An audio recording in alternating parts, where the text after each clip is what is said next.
with the explosive admissions and even a challenge but made by former President Rodrigo Duterte to the International Criminal Court or ICC to immediately conduct a probe on the alleged extrajudicial killings being linked to his drug war during the House Quad Committee hearing.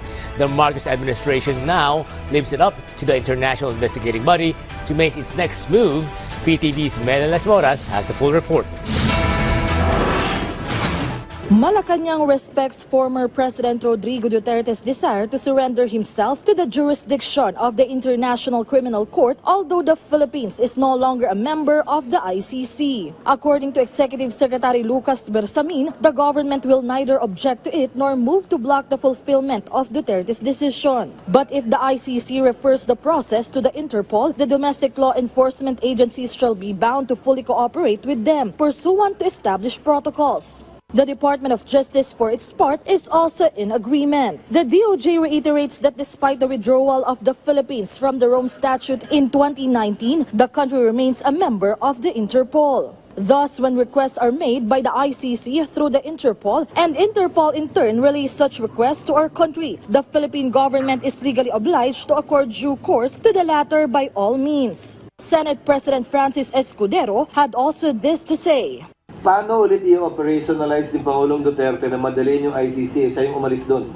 Hindi na bahagi ang Pilipinas ng ICC dahil sa kanya. Tapos ngayon, papamadaliin niya yung ICC? Duterte's statement regarding the ICC emerged during the 11th hearing of the House Quad Committee today. Bigyan mo ako ng pera, ako nang punta ng ICC doon. Ako na mismo magpa-imbestiga doon. Ang tagal nila, ha? I'm asking the ICC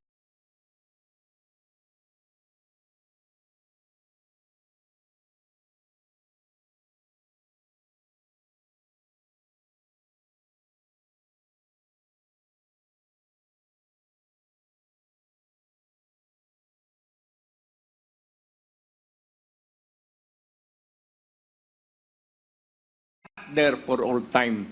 Following this, the former president made a series of admissions regarding the issues raised against him. He confirmed there was indeed planting of evidence during his time as mayor in Davao City, and he also confirmed the issue on the reward system. At one point during the hearing, he also admitted killing people before when the situation called for it.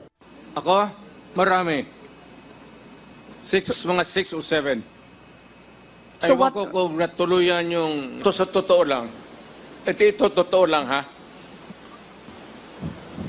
Marami akong pinatay na pulis sa Davao na kriminal. Magtanong kayo sa Davao, mag-go around. Ano yun? Ako mismo ang talagang humirit. Harap-harapan. For the first time, the families of alleged EJK victims were able to express their grievances and sorrow in front of Duterte. To this day, all they call for is for justice to be served. Nanay po ako ng dalawang anak ko na pinaslang. Ano po yan?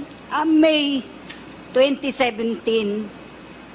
Ito po ay isang security guard. At ito naman po ay binata. Ang masakit po ay 4 po yung naiwan. Mahirap po sa amin talaga na hanggang ngayon po ay walang hustisya. At the hearing, former President Duterte and former Senator Laila De Lima, one of his staunch critics, were seated right next to each other. De Lima directly denied the accusations made against her by the Duterte administration on the issue of illegal drugs. Absolutely false. That is a fictitious, bogus allegation against me. Absuelto na po ako dun sa 3 dahil wala po akong kinalaman sa illegal drugs. Kasama lang ho yan sa naging propaganda nila. From PTV, Mela Las Moras for Balitang Pambansa.